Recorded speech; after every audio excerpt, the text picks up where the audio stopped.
Congratulations on your purchase of the Printa Pad printing system. This instructional videotape is a product of Namco's ongoing customer support and is designed to be used in conjunction with your Printa Owner's Manual. With this video, we'll explain the pad printing process one step at a time, from generating artwork to the finished printed product. The first step is to become familiar with the equipment itself. The Printa system consists of three basic elements: the Printa Pad Printer, the exposure unit for making printing plates, and a complete supply package. This, along with your artwork, will be everything you need to start pad printing.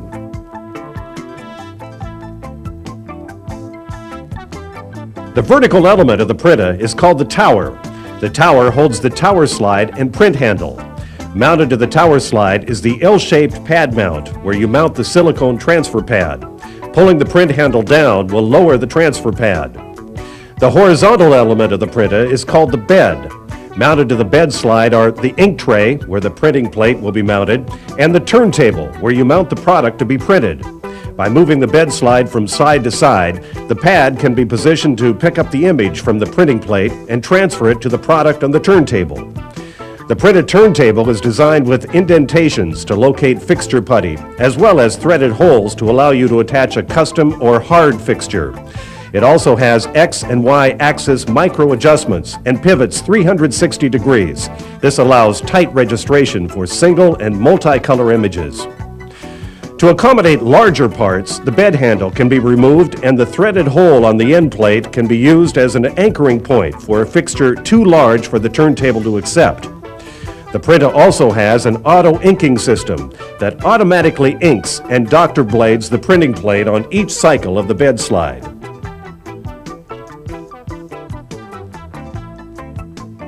The Printa exposure unit is specifically designed to be used with the two-step printing plates included in the Printa supply package. It features a removable cassette where you place your artwork and printing plate to be exposed. The exposure unit uses a twin-bulb 110-volt lighting system and will require a 5-minute warm-up prior to each use.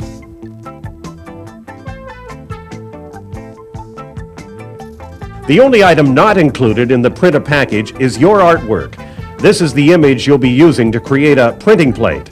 To be effective, your image must be very opaque with no blemishes. The more precise your artwork, the better your printed image will be. The function of the artwork image is to block ultraviolet light to the plate while leaving surrounding areas exposed. To be effective, your artwork must be on a transparent format. Using vellum artwork directly on a plate will create a grainy impression around your image, which may be picked up when printing.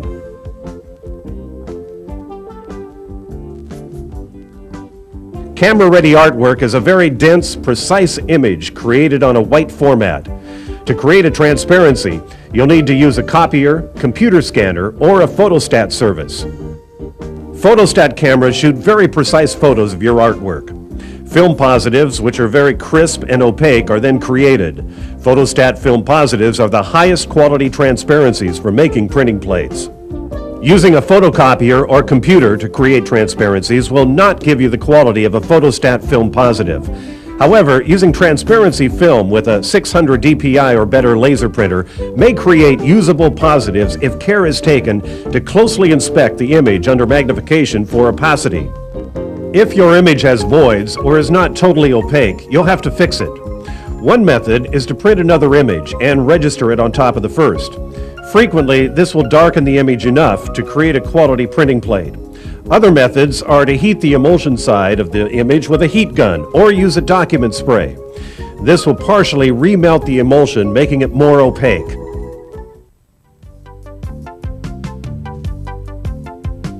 The emulsion on the printing plates is water soluble until it's been exposed to ultraviolet light. When exposed with your artwork pressed tightly against it, the areas not covered by your image harden. When the plate is washed out, the unexposed areas under your image rinse away, leaving an impression in the plate. Unexposed plates can stand limited periods of ambient light, but should be kept wrapped until you're ready to use them.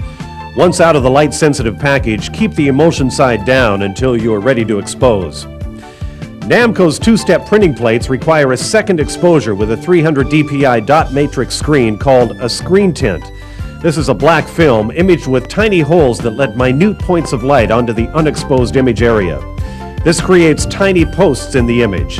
The longer the image is exposed, the wider the bottom of the posts become. As they intersect, the image becomes shallower. Controlling the depth of the image area keeps the pad from being overloaded with ink. The posts also help support the doctor blade, keeping it from scooping ink out of the image. If your image has large straight open areas that run parallel to the doctor blade, the blade may pull ink away from the leading edge of the image. This will create an uneven print. By angling the image, the doctor blade will wipe the leading edge with a scissors-like effect with less disruption to the ink. This also helps to keep the doctor blade from flexing down into the image area and removing ink. If you're placing multi-images on one plate, be sure that there's adequate distance between images and that they are within the registration area of the mounted pad. Both image and pad size will determine how many images you can put on a single plate.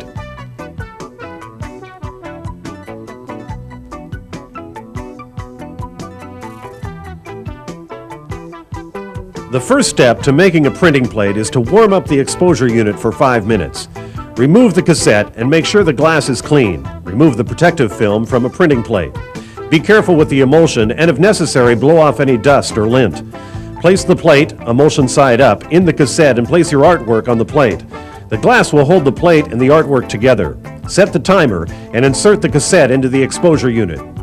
For larger images, expose with the artwork for 45 seconds. For smaller, fine line images, use 30 seconds. The shorter time will create a slightly deeper image. After the appropriate time, remove your artwork and place the screen tint, shiny side up, on top of the plate. For large images, expose for 60 seconds. For smaller, fine line images, expose for 45 seconds. The shorter time will prevent overexposing the fine line images, keeping them intact. After exposing, rinse the plate at different angles with warm water. As the emulsion is washed away, the image will appear. Though not always necessary, you can lightly use a soft brush to loosen emulsion from a fine image. However, keep brushing to a minimum to protect the edges of the image for a well-defined print. You should be able to completely rinse the plate in 1 to 2 minutes. When finished, you'll be able to slightly feel the image with your finger. Dry the plate with warm air after rinsing, being careful not to burn the emulsion. Use magnification to confirm that your image is completely rinsed out. The image should look even with a well-defined screen tint pattern. If needed, carefully re-rinse, keeping the wet time to a minimum. Again, dry and inspect the plate. Once satisfied, further dry the emulsion by heating for 5 minutes. This removes all the remaining moisture from the plate. Finally, place the plate on top of the cassette glass and post-expose it for 10 minutes. This further hardens the plate to ensure a long service life. The plate is now ready for use.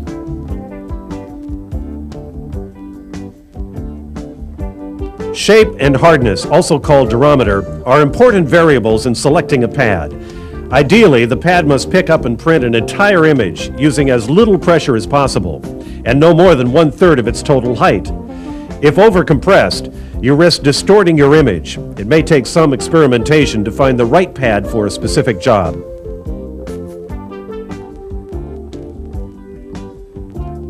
Printa pads have protective covers and silicone oil on the printing surfaces to protect them during shipping. This should be removed with a fully evaporative solvent like alcohol, lacquer thinner, or methyl ethyl ketone. Never use ink solvents as they leave a residue which will contaminate the pad surface.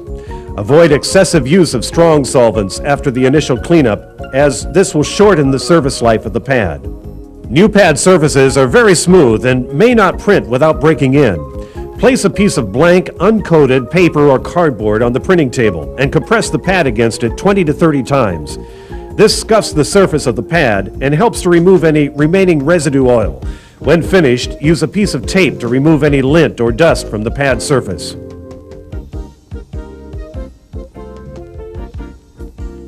Taping to remove ink and debris is all you should have to do to clean a pad after break-in. Pads should be stored in a low-moisture, cool, dark environment and should never be exposed directly to sunlight. Never store pads on top of one another or so that the bases come in contact with the silicone. This will create deformities on the pad surface. Finally, never store pads in plastic bags, as this will have adverse effects on the silicone.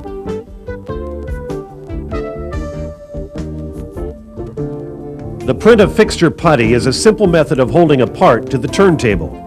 It's mixed with a hardener to change it from a soft clay-like substance to a hard rubber compound. Once hard, the putty will fixture your product precisely for printing. To make a fixture, add a 12-inch bead of hardener for each quantity of putty, roughly the size of a golf ball. Mix the putty and hardener until the mixture is an even pink color. During mixing, if you feel the putty start to harden, proceed to the next steps rapidly. Place the putty mixture onto the turntable and press it into the hole pattern. Press your part into the putty and, if needed, mold around the edges so that it will be held firmly. Curing times will vary depending on the ratio of hardener added. Once fully cured, you'll have a fixture that can be reused by re-indexing it into the location holes in the turntable.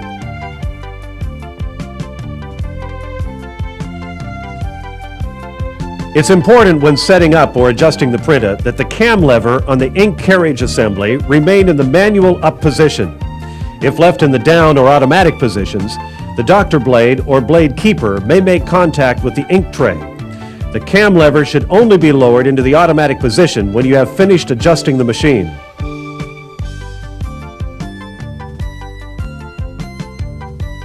For setup, the ink carriage assembly must be removed from the Printa. With the bed to full left, turn the carriage lock stud counterclockwise until it's completely out of the guide slot. It may be easier to remove the ink carriage with the cam lever in the down position. Be sure not to move the bed from full left. Push down on the far side of the carriage and completely depress the inner post spring. Keeping the spring fully depressed, lift up on the near side and rotate the carriage out of the guide slots. It's important that you first push down and hold the spring side before lifting up and rotating out on the near side. The same will hold true when reinstalling the ink carriage assembly.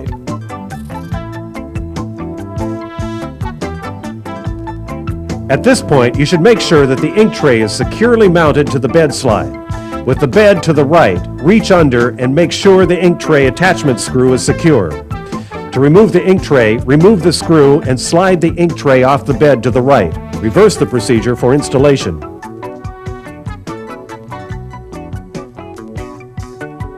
Attach the printing plate to the ink tray by sliding the plate under the plate keeper and tightening the two screws.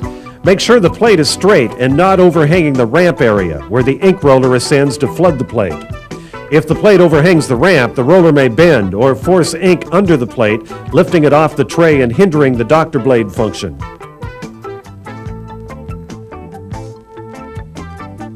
The only parts required to set up the ink carriage assembly are the ink roller and the doctor blade. To remove the roller, pivot the roller diagonally until it releases from the roller tabs. Installation is the same. Install the doctor blade by slipping it under the blade keeper until it stops against the two screws. Once in position, tighten the two screws. Make sure the exposed area of the doctor blade is even with the bottom of the blade keeper and the ground edge is exposed and facing up. With the roller and doctor blade attached, install the ink carriage assembly onto the Printa as previously described. Once installed, tighten the carriage lock stud against the cam lever pin and back it off 1/16 of a turn. Don't over-tighten the lock stud as it will inhibit the cam function of the carriage assembly.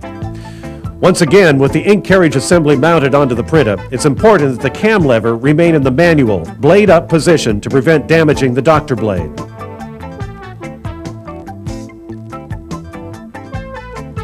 Mount the pad to the Printa, leaving the adjustment knob loose. To register the pad over the image, move the bed all the way to the left and pull the print handle down so that the pad nears the plate. Adjust the pad so its first point of contact is near the center of your image. When finished, secure the pad.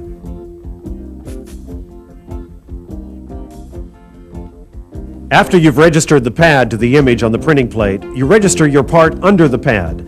Mount your fixture and product to the turntable and move the bed to full right.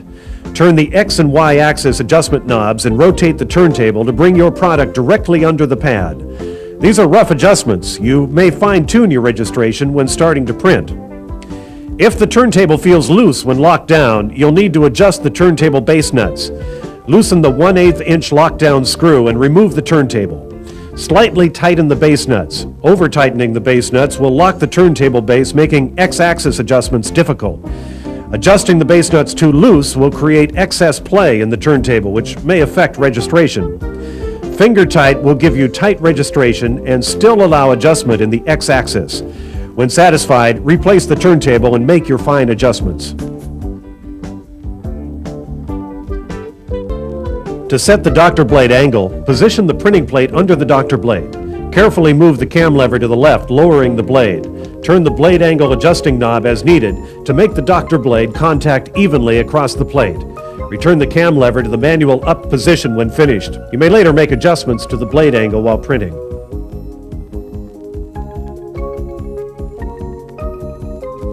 The inks provided with the Printa are two-part epoxy-based inks.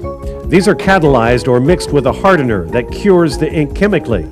It takes a combination of both time and temperature to completely cure a two-component ink. Though parts may be handled within minutes after printing and curing times are accelerated by heat, it can take as long as 5 days for the ink to totally cure. Catalyzed inks are strongest and should only be tested when fully cured. There are a variety of colors and two types of hardeners and corresponding thinners in the Printa supply package. One is the VR hardener, which is thinned with the VR retarder. This combination is used for glass, ceramics, and metals. The other is the SE hardener, which is thinned with the medium thinner. This combination is used for plastics, painted surfaces, wood, golf balls, and other surfaces. It's important that you don't intermix the two hardeners and thinners, as this may cause the ink to have a jelly-like consistency, making quality printing impossible. Heating your products soon after printing will shorten cure times and enhance adhesion. For plastics, the maximum allowable temperatures will vary depending on the nature of the material. For glass, ceramics, and metals, 300 degrees will give the adhesion necessary for harsh environments like dishwashers, etc. At temperature, the ink and product bond to each other. As they